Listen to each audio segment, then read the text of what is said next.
Hi folks, we're with Tacitus Today, your pushback channel, and thank you for joining this audio live stream. In this essay, I'd like to talk about the effects of divorce on men, well, people generally, but mostly men of different financial circumstances, and how in the case of rich households or wealthy households, however they've acquired that money, they're able to set up, when they divorce, they're able to set up two households and still live well. I'm thinking of some people I know recently, their $4.5 million house that was completely owned, and they've got two top of the range BMWs in the driveway. They've both got they're well connected into the socialite sort of set, so they've both got fairly well paying do nothing type jobs. So they've sort of got a house about $2.5 million each, and they're living quite well. There's no real difference in the woman complains about that the $2.5 million house is not as nice as the $4.5 million house. Well, sure, but it's not like she's got any debt or anything. So in many ways, her lifestyle hasn't really changed. She complains that the $2.5 million house is in a postcode that isn't quite as high status, and the guy doesn't care so much about that.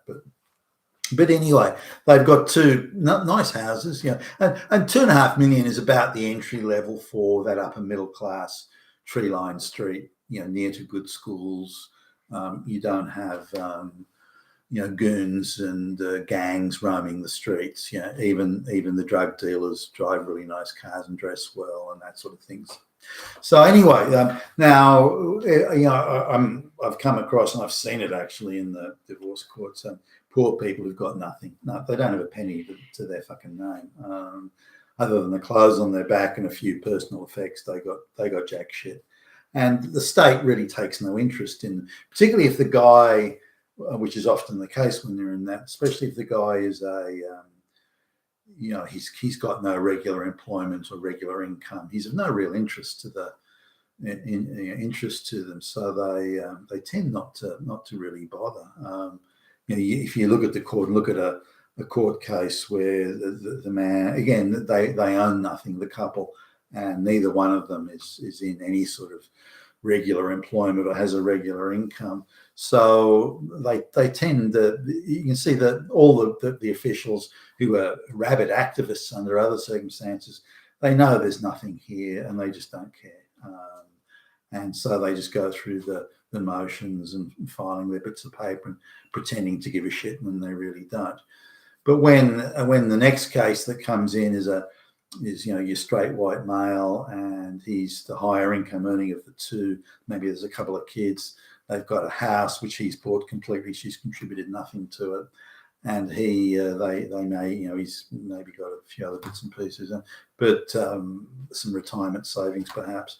But they go in, they hit this guy like a fucking steam train going at 100 miles an hour. Wham! They want to get the house. They want a restorative justice outcome. Well, women are oppressed for centuries by Hitler, so we have to give her the house. We got to give everything because he's a Nazi.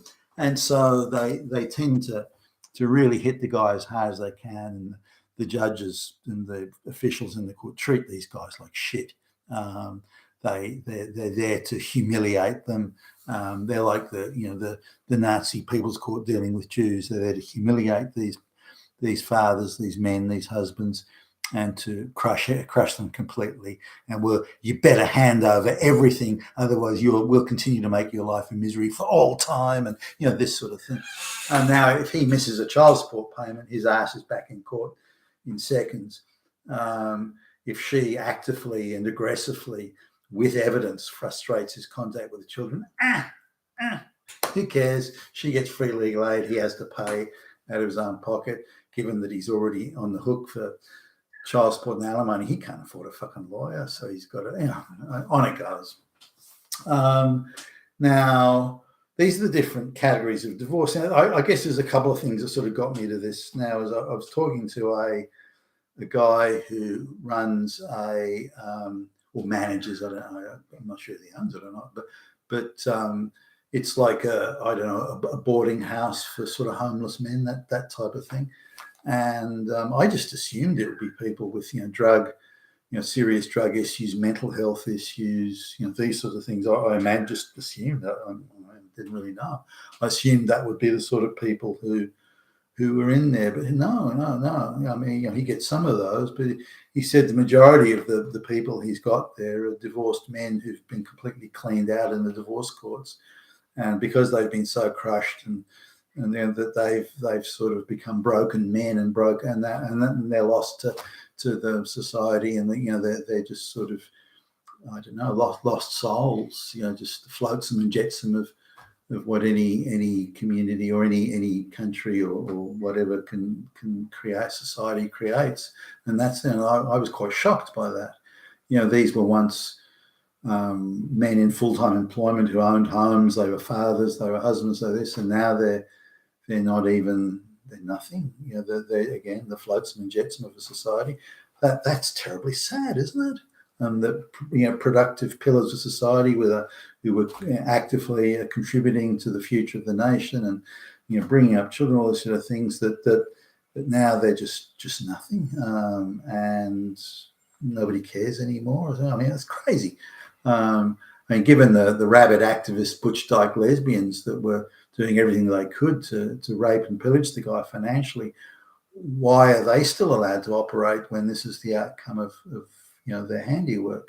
So that was sort of came really one. But along those similar lines, and this isn't the first time this has happened. I've been in business for a while. I know a lot of people, and I know a lot of go-ahead people, like hard-working, real go-ahead guys. There's one guy. He was a colleague of mine and real smart dude, and very bright, very hard-working, and he had this real ability to grasp the essence of a city. His capacity for sort of logic and grasping the key issues was, I was always very impressed by him, and I admired him and his accomplishments and his abilities very much. Hadn't seen him for years though, so I'm coming out of a grocery store, actually going back to my car, and there's I hear this voice, hey, Billy Bob. So I look around. It's him. It's this guy.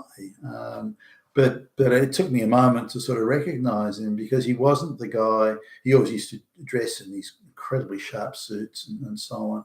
The hair and everything was done. He looked every inch the high flying executive type. And I mean, he's lost a bit of his hair over the years, but he's just got this vacant expression on his face. There's no light in his eyes. There's no guy. I've got shit to do and I'm going places. None of that. That just wasn't there. None of this can-do sort of thing that you used to just radiate out of him like a fucking aura. And he clearly was a broken man. And it was very sad just looking at the difference between that guy I knew from years ago and the guy in front of me, then just not that long ago. And I thought, holy shit, is it possible somebody with that much get up and go, that much, but he went through a very messy divorce and claims of all sorts of violence and this sort of thing, and she was really taking out apprehended violence, AVO orders against him, and harassing him endlessly with the full support of the state and all the apparatus of the state, because he's a high income earning straight white male. He was fucking Hitler, and those lesbians were out to get him, to crush him, teach the motherfucking Nazi a lesson. So he I don't know whether he did himself any favors in a couple of instances there, but he wanted to tell me a little bit about it. Then I realized as he wasn't too far into it, I sat down with him. I could see the look on his face, please have a talk to me and have a cup of coffee with me. So I could see that sort of, the pleading look almost in the eyes. I couldn't say no. And I needed to get somewhere. I thought, no, screw it. He needs me to sit down and listen to him more than I need to get to where I'm going to go. And And it was clear he reached a point where it was too painful for him to go through any more of the details. So I said, hey, look, it doesn't matter.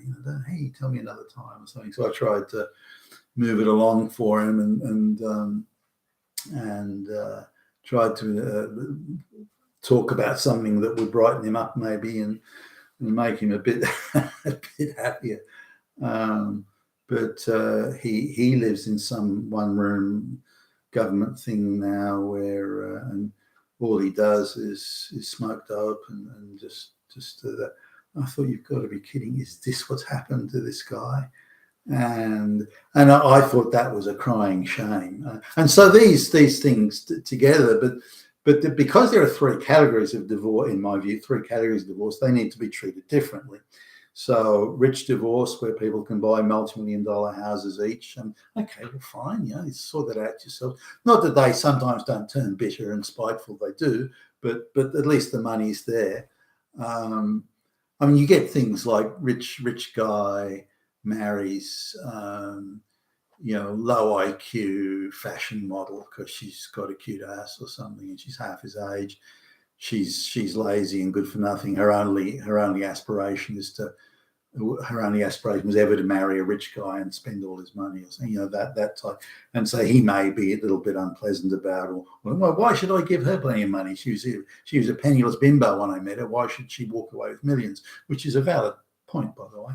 Now you could say, well, it's his fault. You shouldn't have married her, should you? That is not the point. That is not the point. So she shouldn't be rewarded to beyond any extent to beyond any level of an income that she would reasonably have earned during that time, and that should be the maximum. It should be capped at that. In terms of the poor people, they ain't got nothing, and if the guy's got a steady job and an income, then they will chase after him quite viciously. But otherwise, they can't be bothered. But it's the middle income. Now, should people like that, if you haven't got enough money to have set up two separate households, then you can't divorce. That's just not going to work. You have to find another way around it. Oh, but he's oppressing me. He's an oppressor. I'm a helpless little victim, and he's an oppressor. No, not buying it. Not buying it. You have to fight. Go to counselling. Do what the fuck you have to do. But until you've got enough money to have two households, you ain't going nowhere, and that's it. So there needs to be three classes of divorce and three categories of divorce and three ways of dealing with it. So, well, you haven't got enough money, you're the middle class divorce, you don't have money for two households, so we'll steal everything the man's got and give it to the woman. There you go. Social equity. Social fucking equity. Restorative justice. And I noticed looking at all the photographs of, or, the propaganda depictions of people divorcing, it always has a man who's got to be 10 to 12 inches, sort of 26 to 30, at least 26 to 30 centimeters taller than the woman. The woman is always this little, tiny little waif, and the man is this huge hulking monster. And that's the propaganda example of divorcing. And they're arguing, look at him oppressing her, that fucking Nazi. So just looking at this, is it worth destroying that many men who otherwise are hardworking, upstanding pillar of society? Is it worth doing that? What is the benefit? What is achieved by this? Other than lesbian activist, feminist, gender studies gloating, other than that, what is achieved? Is anything practical, worthwhile achieved? I would say no. You're being a Tacitus today at your Pushback channel. Thank you for listening.